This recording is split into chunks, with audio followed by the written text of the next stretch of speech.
पुनपुन नदी के उफान पर होने की वजह से कई गांवों के रिंग बांध पर खतरा मंडराने लगा है। इसी में से एक गांव है तारनपुर गांव, जहां रिंग बांध है और जल संसाधन विभाग के सचिव तारनपुर गांव भी पहुंचे और हालात का जायजा लिया। उनके साथ विधायक रामानंद यादव भी मौजूद थे।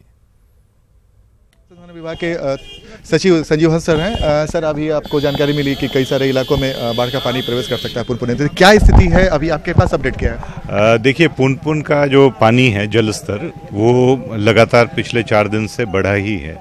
लेकिन एक ये बात है कि उसका जो सोर्स है पालमरगंज से और किंजर तक पुनपुन नदी फॉल कर गई है।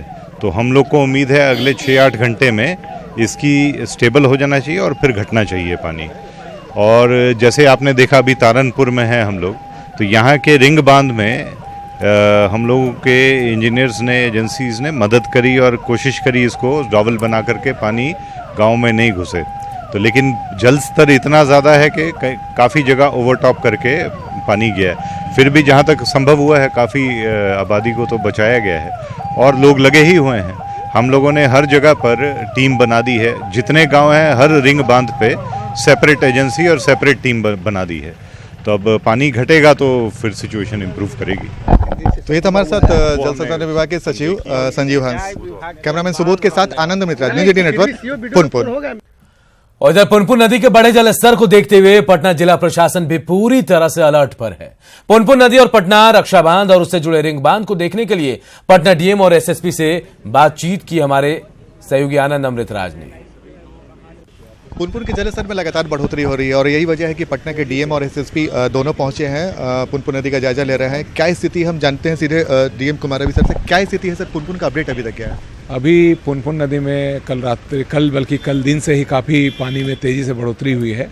उसके बाद से लगातार प्रशासनिक पदाधिकारी और जल संसाधन विभाग के पदाधिकारी तटबंध का निरीक्षण कर रहे हैं। अभी जो पटना मुख्य सुरक्षा तटबंध है उसमें कहीं भी कोई दिक्कत नहीं है, लेकिन इसके दाहिने साइड में कहीं पर रिंग बांध हैं या जो लो लाइंग एरियाज़ में गांव हैं उसमें पानी जाने की सूचना मिली है। उसमें कुछ घर प्रभावित हुए हैं, तो उन जगहों पर प्रशासनिक पदाधिकारियों को निर्देश दिया गया है कि वहाँ पे इमीडिएटली राहत बचाव कार्य प्रारंभ कर दें। और यहाँ पर पुनपुन प्रखंड में, संपतचक प्रखंड में, फुलवारी प्रखंड में और पालीगंज में, इन सभी चारों जगहों पर एसडीआरएफ की टीमें भेजी गई हैं।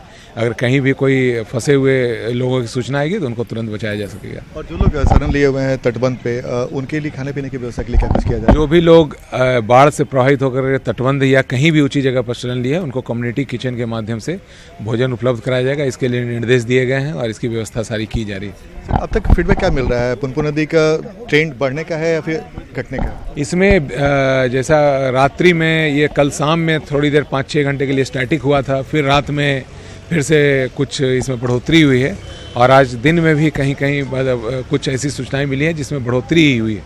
तो हम लोग इस पर नज़र रखे हुए हैं, लेकिन जो बढ़ने की गति है वह अभी ठीक है, नियंत्रण में है। तो अभी इस पूरी स्थिति पर नज़र रखी हुई है। मैडम, लगातार आप लोग निगरानी कर रही हैं, क्या कुछ फीडबैक मिल रहा है? लोग भी कई जगह आक्रोशित हो जा रहे हैं। देखिए, सभी जगह पर जो है प्रशासन सतर्क है, पुलिस सतर्क है और हम लोगों की पूरी कोशिश है, पूरा जो है एफर्ट है कि लोग जो हैं, जनता जो है उसको कम से कम इनकन्वीनियंस हो।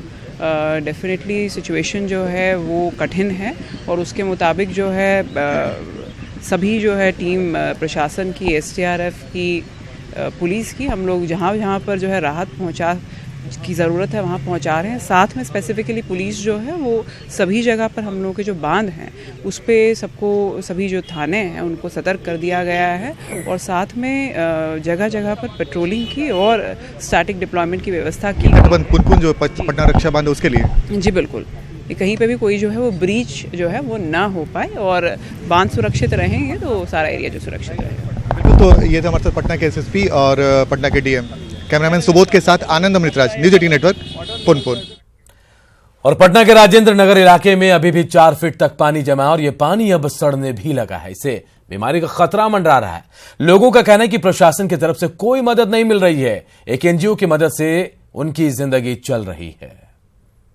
पटना के राजेंद्र नगर इलाके से आज 6वें दिन भी पानी नहीं निकल पाया है। तस्वीरों में आप साफ तौर पर देख सकते हैं, यह सैदपुर इलाका है और इस इलाके में चारों तरफ पानी ही पानी है। कई जगह जब आप गली में अंदर जाएंगे तो वहां 4 फीट से ज्यादा पानी है और अब धीरे धीरे पानी सड़ने लगा है, जिसके चलते लोगों की परेशानियां बढ़ने लगी है। तस्वीरों में आप साफ तौर पर देख सकते हैं यहाँ पर जो पानी जमा है इसमें बदबू आ रही है और बदबू की वजह से आप ठीक से सांस भी नहीं ले पाएंगे। तस्वीरों में आप साफ तौर पर देख सकते हैं कितना गंदा पानी है और जो फंसे हुए लोग हैं वो किसी तरह से बाहर निकलने की कोशिश कर रहे हैं। तस्वीरों में आप देख सकते हैं किस तरह से लोग घरों में फंसे हुए हैं। पिछले 6 दिनों से घर में बिजली नहीं है, किसी तरह से जिंदगी काट रहे हैं। काफी परेशानी हो रही है।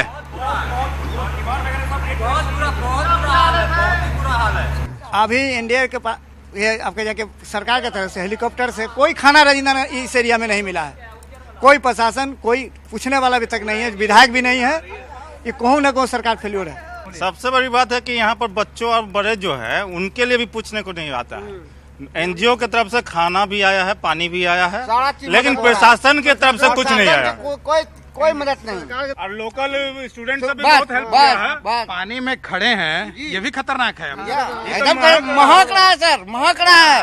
ये 2 दिन के बाद जगेगा, इतना सारा वो निकलेगा ना, बीमारी का यहाँ है जा और ये कोरोना जो भी हो यहाँ होगा, शुरू हो गया है। बीमारी का डर है, बहुत बड़ा डर है सर। अब ये महकने लगा है। आप है तो आपको पता चल रहा होगा। तस्वीरों में देख सकते हैं यहाँ जो लोग मौजूद हैं, सुन सकते हैं साफ तौर पे। पानी में खड़ा होना काफी खतरनाक है। बहुत खतरनाक है जी। इसका देखिए, इसके से बीमारी फैलाएगा।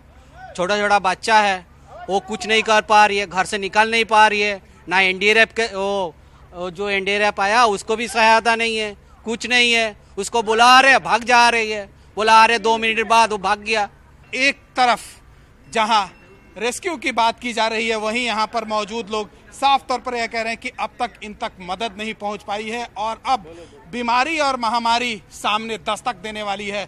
ऐसे में आप समझ सकते हैं कि जब पानी कम होगा उसके बाद किस तरह से महामारी और बीमारी लोगों के सामने दस्तक देगी। ऐसे में लोगों को खुद से सावधान रहने की जरूरत है कि कहीं उनके साथ कोई अनहोनी ना हो जाए। कैमरामैन अश्वनी के साथ चंद्रमोहन कुमार, पटना, न्यूज़ 18।